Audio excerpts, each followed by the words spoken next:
हिमाचल प्रदेश सरकार की जो आर्थिक सेहत है उसकी दिन प्रतिदिन कमजोर होने की पीछे कुछ वजह हैं। सबसे पहले मैं कहना चाहता हूं कि सरकार सिर्फ लोगों पे टैक्स लगा रही है।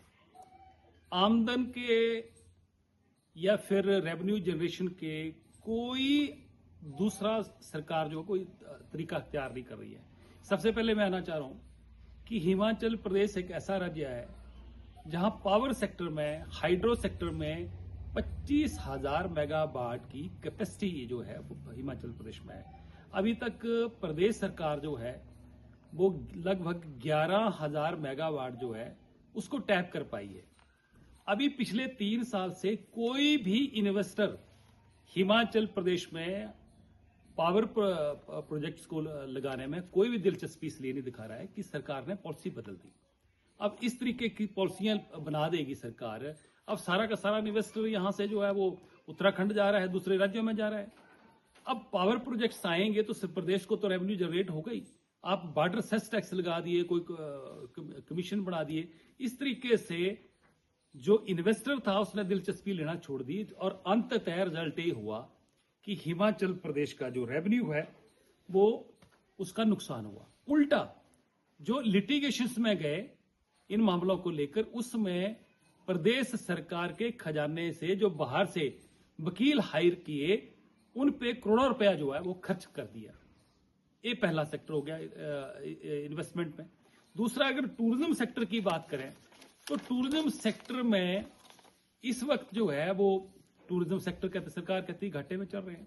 और कुछ ऐसे होटल जो कमाऊ हैं, जो जहां से आमदन बढ़ रही, आमदन आ रही है, उनको सेल आउट करने के चक्कर में थे, कि उनको प्राइवेट पार्टीज को लीज आउट करने के चक्कर में थे, जिसका अपोजिशन ने विरोध किया।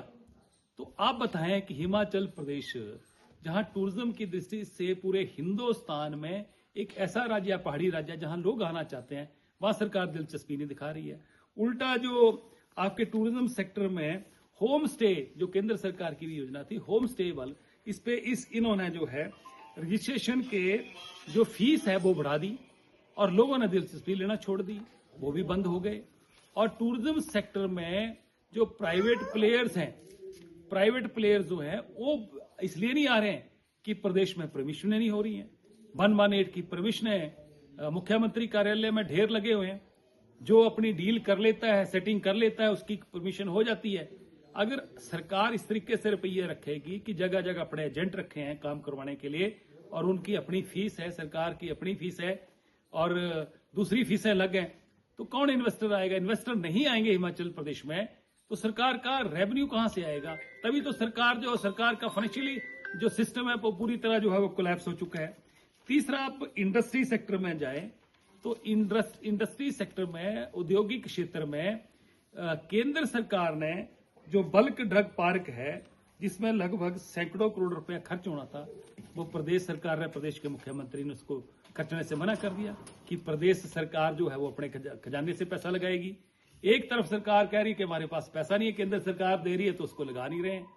और अब जो है केंद्र सरकार के पैसे को ना लगाकर प्रदेश सरकार से काम शुरू किया है, जिससे इनके ठेकेदारों को किसको ठेके देने हैं, अपने लोगों को एडजस्ट करना है, क्या इनके इंटरेस्ट है वो तो भगवान जाने। परंतु प्रदेश के इंडस्ट्रियल एरिया में जो एजेंट सरकार ने अपने बैठा के रखे हैं, जो गुराही कर रहे हैं, इंडस्ट्रिस्ट को तंग कर रहे हैं, उनकी परमिशनें तक नहीं होने दे रहे हैं, अलग अलग डिपार्टमेंट अलग अलग परेशान कर रहे हैं, उससे उद्योग जो है यहां से छोड़ के जा रहे हैं। इसी तरीके से औद्योगिक क्षेत्र का पूरी तरह जो है वो सत्यानाश कर दिया। इसके अलावा बहुत महत्वपूर्ण बैंकिंग सेक्टर जो है आपका, कांगड़ा कोऑपरेटिव बैंक जो कि बहुत अच्छे तरीके से चल रहा था, अपने मित्रों को OTS, वन टाइम सेटलमेंट के चक्कर में करोड़ों रुपया बैंक का डुबो के रख दिया।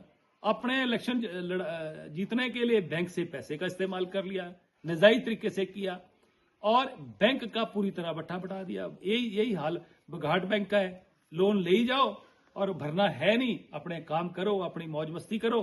इस तरीके से प्रदेश को डुबोने का काम जो चला हुआ।